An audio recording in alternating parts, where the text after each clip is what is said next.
Let's do this. Welcome to the Founder Hotline. My name is Ruben. I'll be your host. And if this is your first time here, this is a podcast for founders. Not going to be the overproduced type of show with a lot of guests coming on, or like the super polished question answer kind of show. You won't get any tips to implement or frameworks that you need to remember. It's more like the voice notes that I would send to my friends on WhatsApp. And actually, that's a bit where the idea for this podcast came from. I used to send a lot of voice notes to other founders or to friends of mine. And at a certain point, I just said, yo, how about you make a podcast out of this so that I can listen to it whenever I want and not whenever you send the message to me. So that's what this podcast is all about. It's going to be messy, but that's a bit the point. It's not going to be produced, so I'm not going to be editing this because that would make it way less fun for me. So if that's not something that you're looking forward to, then now is the time to click away. I'm also a founder at a company called Commodore. I work with founders within growing companies. So the type of founder that is inside their own business, that is still doing a lot of the work, but that also realize that they're kind of getting in their own way. Kind of getting or becoming the bottleneck of their own thing. What I do is I get in the room, and instead of just trying to give advice, I figure out what's really going on and I try to give them a diagnosis.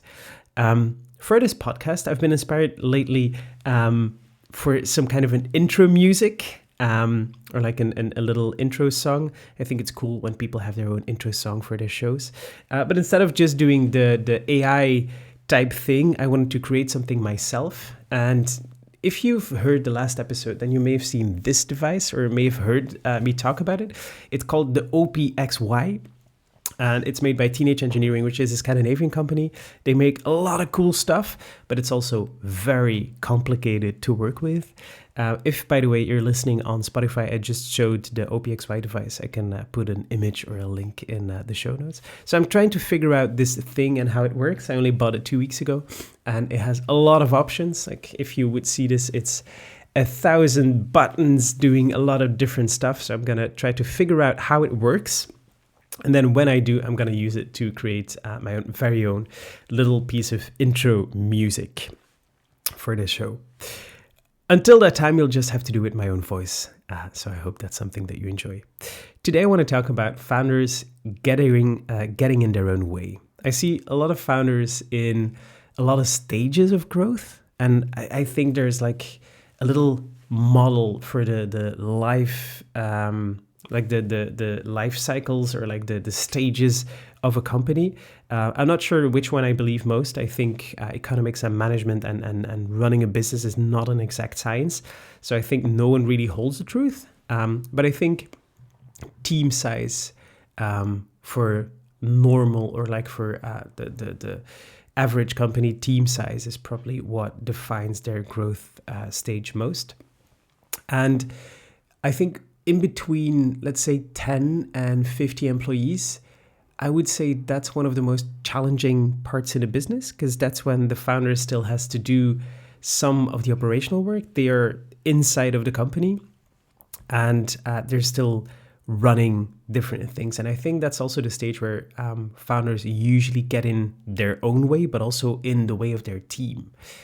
And a lot of founders that start hiring or that start growing their team, they hire to solve something or they hire to try to do something bigger. They want to grow their own company. They want to take away certain annoyances or they want to use leverage for something that they're pretty good at. But in the end, they've just created more work for themselves. I can see founders hiring people and then after a year, they've just created more work for themselves because they're trying to control everything. And when challenging these founders or when asking about their team, a lot of the founders that I talk to have these, what I call naughty thoughts. And naughty thoughts, or the naughty thoughts that I'm referring to, usually sound like they don't really get it or they're not as good as I am in this specific area, or they probably wouldn't do it in the same way that I could. And that's what I hear a lot of founders say. I hear them say, or at least I see them think they're not as good as I want them to be, or they wouldn't understand it. So I'm probably just gonna I'm gonna do it myself.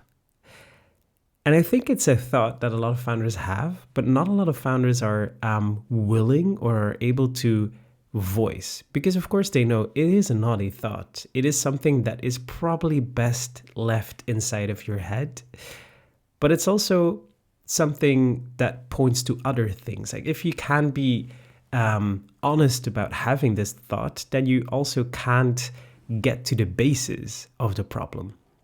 Now, so it starts with this naughty thought that I hear a lot of founders have. And I think what's behind it, or I think what happens a lot then, is they start coaching for process.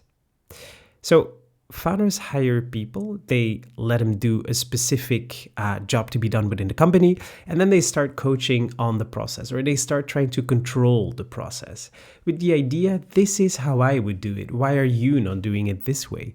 Or this is what I want to see you doing, usually because it made them successful in a way. Like if I do it this way, then probably if you do it that way, you will show the same result as I had in the past. So that would help in getting control over the people that are working for them. And I think that's what most founders that I see are doing in a certain stage, is just coaching the process, is explaining how to do a job towards other people. But that's what kind of bugs me, because in the end, if you hire people, if you hire other human beings to be in your team, you want to leverage their creativity in your own business, right? You're not just trying to clone yourself or trying to take one part of your job to be done and give it to someone else and expect them to do it the exact same way, because that would be very inefficient, right? Then it would in fact be smarter to just do it all yourself if you're faster at it anyway. So instead of trying to coach on process, I like founders that are coaching on outcome. This is what I think should be the outcome of the work that you are doing. How do you think about this? And what do you think would be the best way to get there? And instead of trying to correct it, just try to see where it goes. And then if there is an outcome, let's talk about the outcome. And I think the real fear of doing this, the real fear behind coaching on process instead of outcome, is the consequence that lies behind it.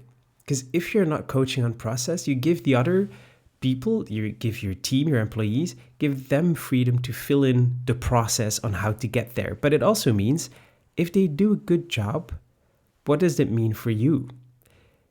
A founder has always been the best at something, right? That's why you start a company, because you have an edge. You have something that you want to do. You have something that you enjoy doing. What if someone else is better at it? Like, what does that mean for you? Or what if someone gets to the goal faster than you could? I think that's one of the personal, that's where it really gets personal for a founder. Because if someone else is doing a better job than you are, then usually that hurts, because where does that put you within the company? What does that mean for you? Are you less good of a founder, or are you less valuable of a founder when someone else is doing a better job than you are? Or maybe you hire someone and you figure out, oh shit, I've been doing not very good of a job. And that's a vulnerable position to be in, because if someone else does a very good job, that can hurt people. It can show you that what you have been doing was maybe not as good as another person could be doing. And I think most people perceive this as a bad thing, whereas I think this is actually a good thing. Because if you hire other people and they are doing a very good job, then you can start celebrating their good job.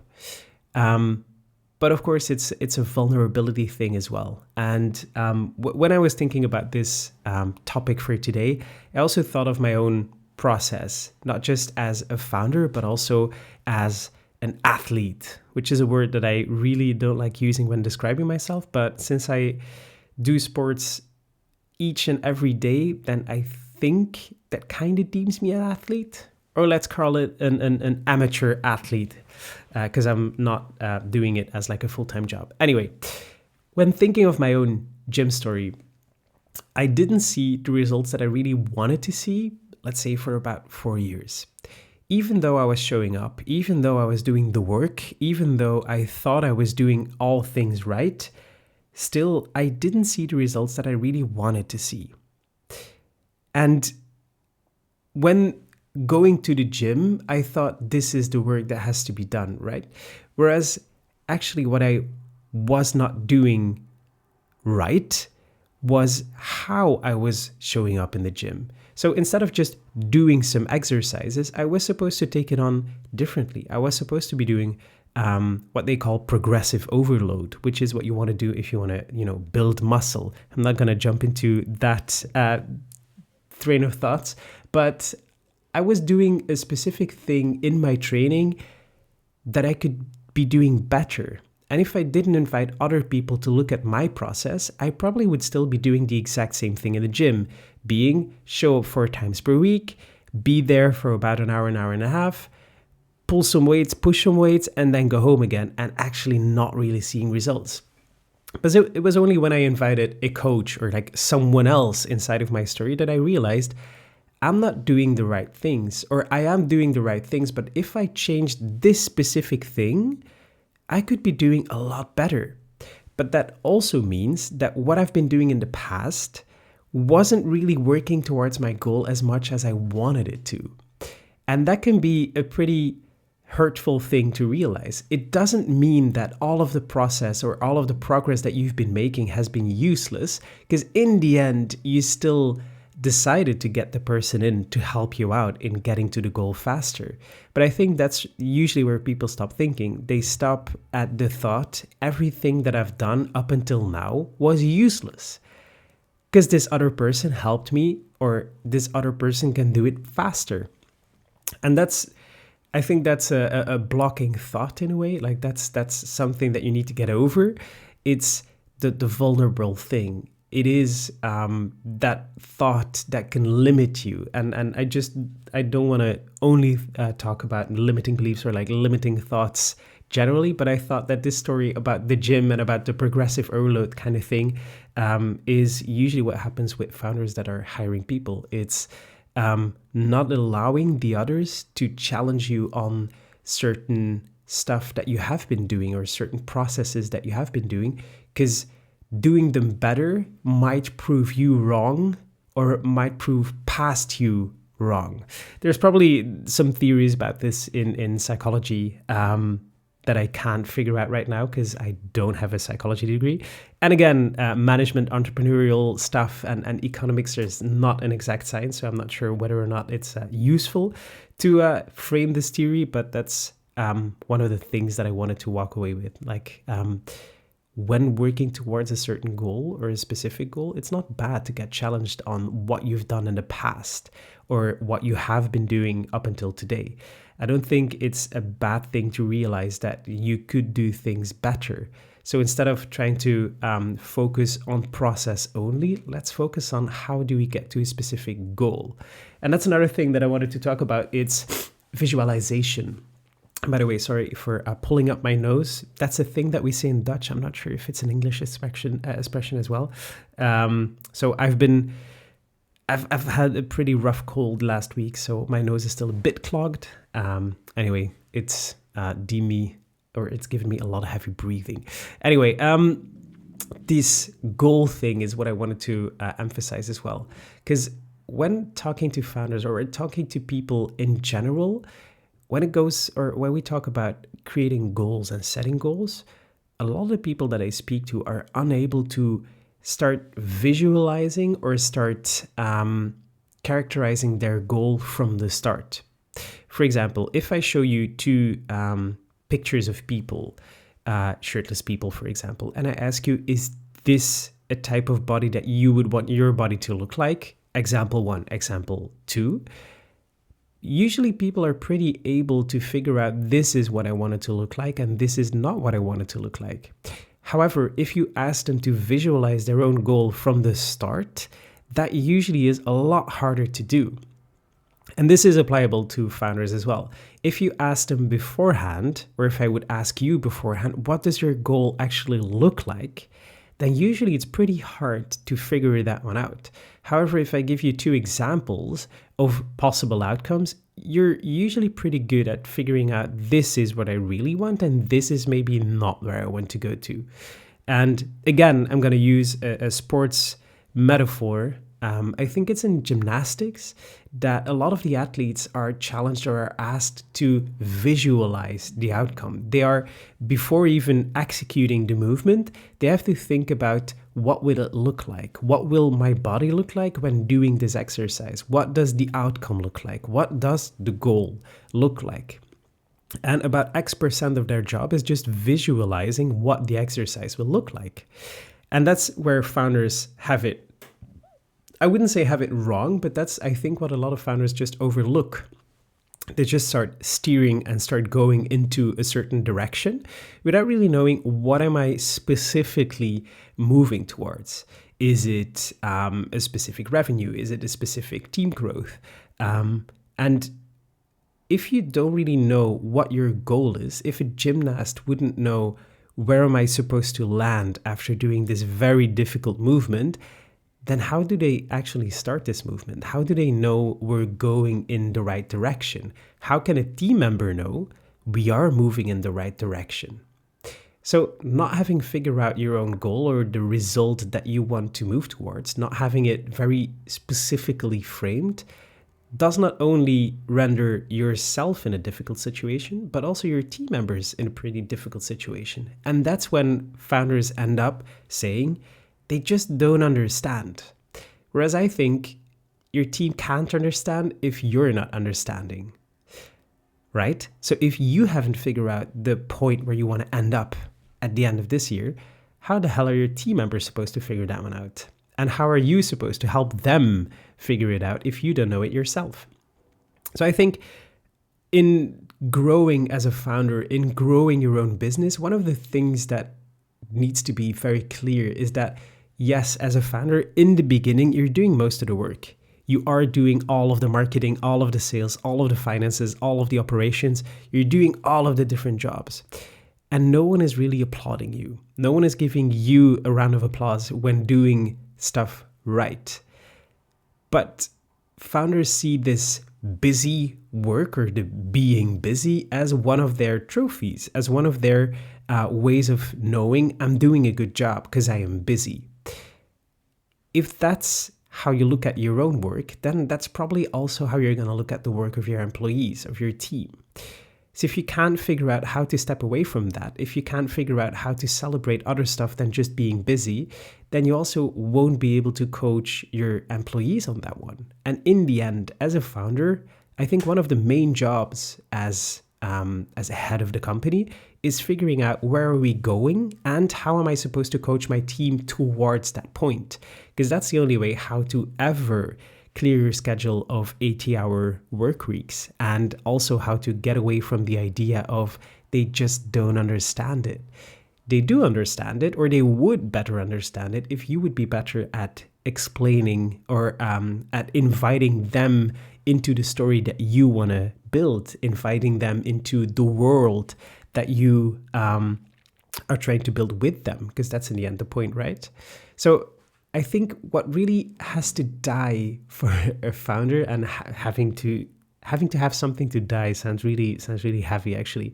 But I think one of the stages of growth that a founder really needs is moving from doing all the work themselves and having this sense of busy as a sense of accomplishment, really moving away from that one and moving into actual goals, and realizing that you can't build a team if you're not able to celebrate the work that is being done by other people. If you can't celebrate for yourself for having done certain stuff, you won't be able to show up for your team as well. And I'm now realizing that this is probably a very messy story, but the actual point that I wanted to get over is it's never about other people not understanding or other people being not good enough to do a certain kind of job so that you always have to jump in, but it is your ability to invite those people within the story and within the plan, and to enable them to actually start working on that direction, to actually start working on the goals. So if you are a founder and if you realize that a lot of this story, a lot of the words that I just said apply to you, then maybe it's time to start figuring out, where am I actually trying to bring this team? Where am I actually trying to bring this company? What's the point that we would like to land at later on this year? If you figured that one out, and if you figure it out with your team, then probably you're going to get there faster.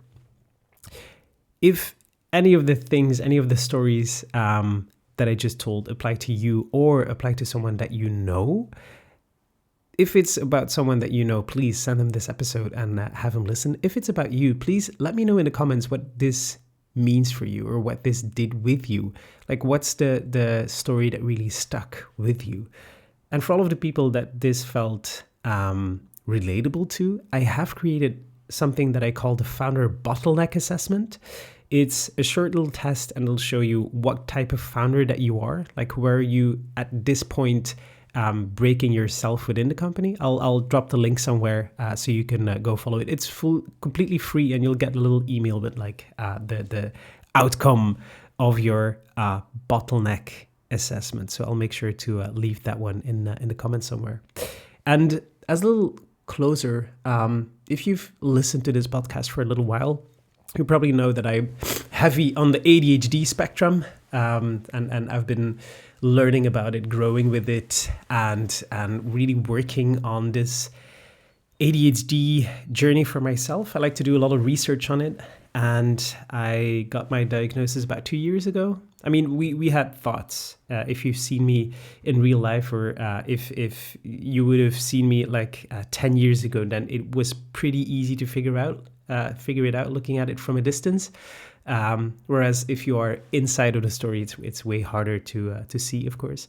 So I've been doing a lot of research and a lot of just experiencing it firsthand, but also trying to understand what I'm experiencing. And I've also experimented with some of the medications that are on the market right now. I used to take Ritalin. That was about 10 years ago. And I switched into Alvance last year. And what I realized in the last couple of weeks is just using or just having medication as a little helper when you have ADHD really helps on the non-medicated days as well. I used to think that if you do this medication stuff, that you have to do it 7 days out of 7 for it to be effective. But what I realized this morning when having my morning walk is that, and I'm not sure about the science behind this, but how it feels to me is that when I take this medication, I find it easier to do certain behaviors, to do certain things. For example, I am way more precise with my thoughts, but I'm also way more precise with my feelings. And to me, it feels like I'm training my brain to get used to being more precise with my feelings, so that on non-medicated days, I'm also way better at expressing my thoughts or expressing my feelings. And I realized that at this point in the podcast, I'm way more fluent with my own thoughts, because now I've gotten my message out there and it's just actual wandering inside of my thoughts. So that's a little note to myself that in the future, I probably need to prepare my podcasts less. But it came to me this morning on my walk. I was smiling at everyone on my walk. So when I do my morning little walk, I walk past some pieces of nature with a lot of biking tracks next to it. So a lot of the people that I pass by are people on their way to their job. And when I've taken my medication, I find it easier to just look at people and smile at them, because I'm less overwhelmed by all of the things that are happening inside of my head. And what I noticed this morning is that I am doing the exact same things on my walk as I would have when having taken my medication. So this is what gave me the idea. Maybe taking a medication once every couple days, or like a couple of days per week, also helps me in processing thoughts or processing feelings on non-medication days. Again, I'm not sure about the science behind this, but this was an interesting little thought experiment for myself, when going on my walk this morning.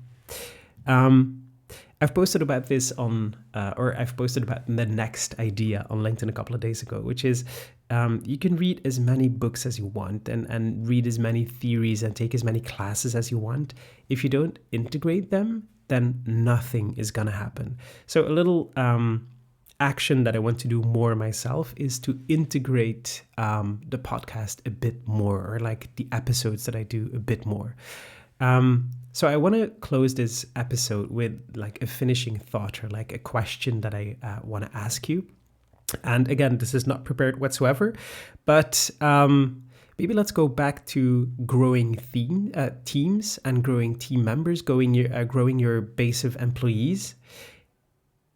The message or the story that I was trying to get across is, when you feel like someone else is not understanding of you, or when someone else is not doing a very good job, I think instead of having that thought and letting that thought dominate the way that you think at that moment, instead of doing that, how about you get back to, what did I actually want to get out of this? What was the goal that I was trying to get, or trying to get to? And how is it that we ended up in a different place? And that's not just a judgment that you should make, but that's probably just a conversation that you should have with your employee. And as a little integration exercise, I would like to ask you as a founder, because I'm guessing that most people listening to this podcast will be founders, probably with ADHD or like some kind of neurodivergent spectrum, because if not, it will be impossible to listen to this podcast or like to enjoy it whatsoever. So just guessing that you're a founder, what was the last time that you thought, this team member really doesn't understand it, or they're maybe not good enough for this, or maybe they're not equipped enough to do this? When was the last time that this happened, and what happened afterwards? That's a bit the thought that I want to leave you with. What I'll do for next episode is listen back to some episodes that I did in the past, and also listen to what were the promises that I made, because I feel like I've made a lot of promises on topics that I still wanted to talk about, but I probably never did, because each and every 2 weeks there's new ideas coming to mind. So what I'll do is I'll just figure out what are the themes that I was promising you about, and I'll look into one of those. I'll see you in 2 weeks. And if in the meantime you still want to read me some more, and maybe want to read me in a more structured way, I have a newsletter that is being sent every other week. So every non-episode week, I'll put the link in the show notes as well, so that you can subscribe if you want to. See you in a couple of weeks. Let me know your thoughts about this episode on whatever channel you're listening to. I will respond to every comment, I promise. Goodbye.